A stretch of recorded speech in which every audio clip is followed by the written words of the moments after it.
For a while, no one said anything. Just a minute or so of silence as a few groups muttered amongst themselves, trying to contemplate a plan of action that might gain the results without the level of danger and destruction that the one currently leading this group of what mostly appeared to be random pirates. Well, if there are no suggestions, the man said, as Mika stepped forward. Actually, I do have an idea that I think would reach much the same effect, without all the collateral damage. In fact, I think it would be much cheaper than the missiles. Oh, Captain Angelica. So, you believe you have a better plan of action? Well, better is simply a matter of perspective, not so much an actual fact. My plan is different, and of course has its own risks, but it would work. Alright, Captain Angelica, please do enlighten the rest of us. What is this master plan you have to end this conflict in a month? Well, technically my plan doesn't for sure end the conflict within a month, but it does make it highly probable that within that month time frame, this little conflict will come to an end. At least that's the most probable outcome. Whether it's for us or for them, who can say? But I'd say the odds are in our favor. And this plan of yours, is it somehow going to neutralize a Hadrian device? No, it's not going to do that. My plan simply makes the Hadrian device, well, unusable.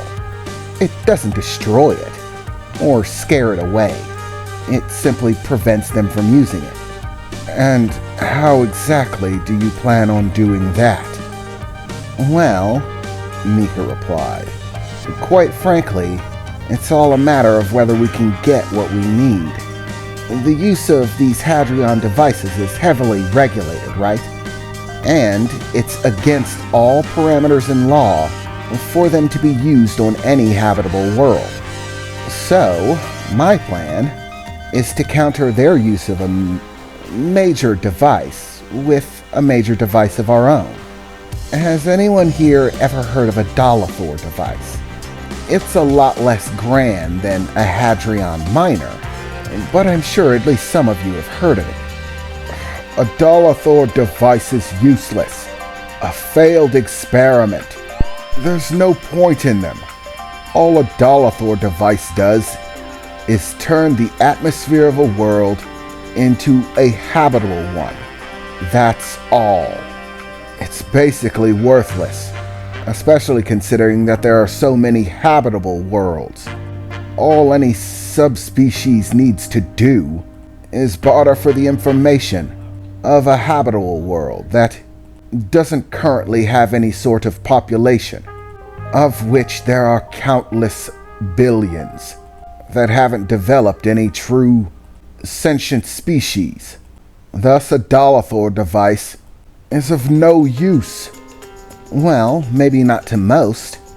And yes, while it was a failed experiment in rehabitating uninhabitable worlds, making them capable of sustaining life, which the inventor found was, well, a waste of time. But, for our purposes, it should work just fine. We gain possession of a Dolathor device. Then, we transport it to the planet and activate it.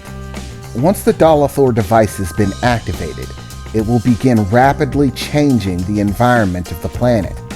It won't take any more than a week or so for the entire planet to be recategorized as habitable. And once the planet is recategorized as habitable, they can't use the Hadrian device. It'll be a criminal offense. The coalition of worlds that makes them would find themselves in violation. They may be willing to take payment from pirates, but The use of Hadrian devices is a major source of income. If they're found in violation of such a major ordinance, it would waylay all of their operations, cost them immense, untold amounts of fortune and profit. They'd never do it. In other words, if we make the planet habitable, the Hadrian device becomes useless. They have to turn around and leave. No questions asked. Ugh, what a useless fucking plan, Friedmont said, stepping out of the crowd. So what? You plant this little Dollarthorn device down on the planet. And what? You think the enemy's just gonna sit by, twiddle their toes, and let us habitate the planet? All peaceful like? What a load of fucking shit. As soon as we plant that thing, they're gonna come gunning. And it's a fight, Friedmont said, angrily staring at Mika. Exactly, you moron. They've already invested a massive amount of money into the Hadrian device. If we waylay the use of it, they still owe the alliance that makes them all of that money. Effectively, it's a massive hit to their bank account. And yeah, of course they're going to come gunning. That's the point.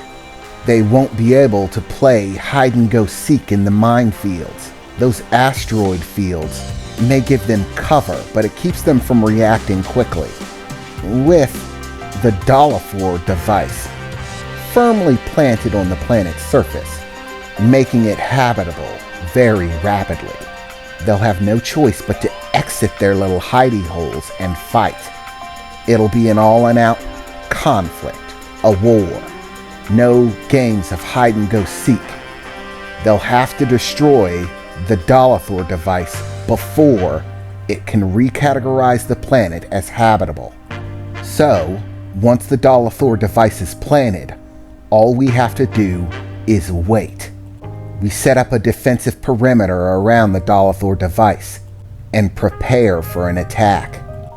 And they will have no choice but to come. Engage us in open warfare, ship for ship, cannon for cannon. Us against them with one winner and one loser. They'll have 1 week to make a plan and enact that plan in order to destroy the Dollarthorn device. And if they fail to do so, they'll lose the war on every front, unable to use the Hadrian device that they already most likely paid a great sum for. Oh, the cohabitated worlds that make the Hadrian devices, and have lost a great deal of expense in ships trying to fight to get the Hadrian device before it made the planet habitable. If we manage to win, it'll be complete and total defeat. They won't be able to sustain any more conflict. They'll have to drop it. Their expense for it will be far too great, which means there'll be no more reinforcements, no more rogue attacks. The Brotherhood seizes possession of the planet, and we win. All within the timeline of 1 week. But all of this does rely on our ability to get hold of a Dollarthorn device. So, what do you think? Mika said, looking towards the captain who seemed to be in charge of the course of events, as he crossed his arms, staring down at the floor, beginning to tap his foot, looking as if he were thinking things over. Well, I'll be damned. It just might work. But this is going to be a time crunch. A question of whether we can get hold of a Dollarthorn device within the time frame allotted. In other words, if we can't get hold of one within a week of the arrival of their Hadrian device, then we might as well not even try. It won't be able to habitate the world fast enough. But it's a damn solid plan. I'll go ahead and communicate with the Brotherhood and tell them about this new alternate strategy and to put a rush on it. It's all a matter of timing. We'll see whether we can achieve the goal within the time frame set or not. For now, this has definitely given us another solid option. The missiles have already been paid for and are being shipped to our location. That'll be our primary plan for the time being.